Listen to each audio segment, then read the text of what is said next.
La distance parcourue par un véhicule entre le moment où le conducteur voit un obstacle et l'arrêt complet du véhicule est schématisée ci-dessous. Voilà, ici on a une voiture, ici la distance de réaction, c'est tout ça. Puis ici on a la distance de freinage, et là c'est l'obstacle. Distance parcourue entre l'instant où le conducteur voit l'obstacle et celui où il commence à freiner. La distance de freinage, c'est quoi? C'est la distance parcourue depuis le début du freinage jusqu'à l'arrêt du véhicule. Donc, distance d'arrêt, c'est quoi en fait? C'est distance de réaction plus distance de freinage. 1. Un scooter roulant à 45 km/h freine en urgence pour éviter un obstacle. À cette vitesse, la distance de réaction est égale à 12,5 mètres. Ça, c'est la vitesse ou bien la distance de réaction. Alors, distance de réaction, DR, est égale à combien? Est égale à 12,5 mètres. Et puis, ils nous ont indiqué ici, et la distance de freinage à 10 mètres.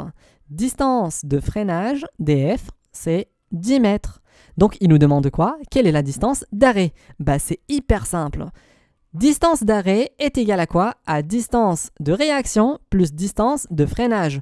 D'où j'ai trouvé ça, ou bien d'où j'ai inventé ça, c'est déjà écrit dans l'énoncé. Distance d'arrêt est égale distance de réaction plus distance de freinage.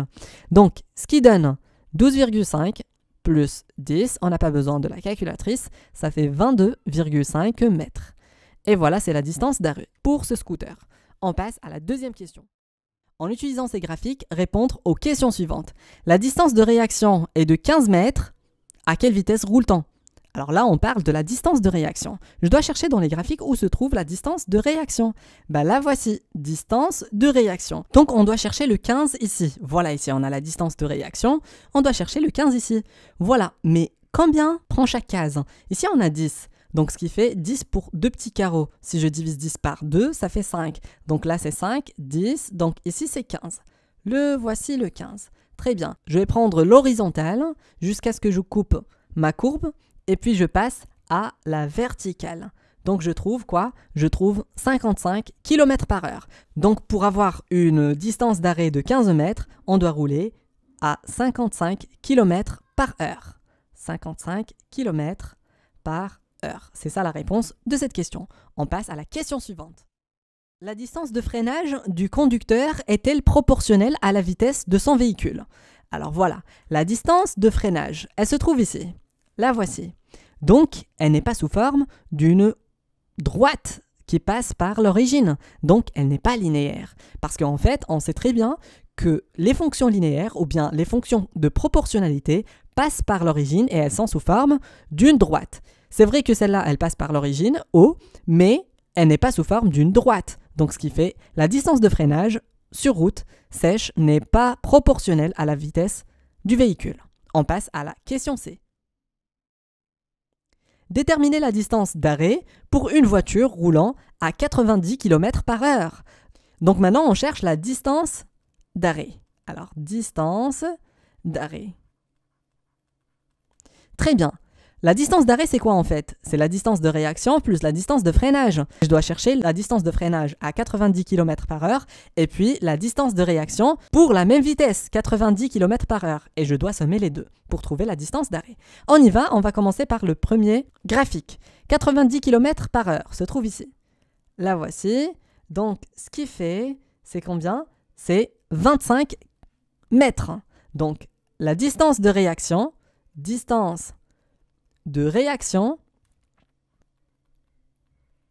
est égale à 25 mètres. Très bien. Maintenant, on va chercher la distance de freinage. De la même façon, on va chercher 90 km/h, se trouve ici. Voilà, on va faire la projection verticale, puis la projection horizontale. Et on trouve 40 mètres. Donc, la distance de freinage, c'est 40 mètres. Donc, morale de l'histoire, distance d'arrêt, c'est quoi? En fait, n'est rien d'autre que la distance de réaction plus la distance de freinage, ce qui va nous donner 25 plus 40. 25 plus 40 est égal à 65 mètres. Et voilà, c'est ça la réponse de cette question. Donc, pour une vitesse de 90 km/h, on trouve une distance d'arrêt 65 mètres. On passe à la question suivante. La distance de freinage en mètres d'un véhicule sur route mouillée peut se calculer à l'aide de la formule suivante, où V est la vitesse en km par heure du véhicule. Distance de freinage sur route mouillée est égale à V au carré sur 152,4.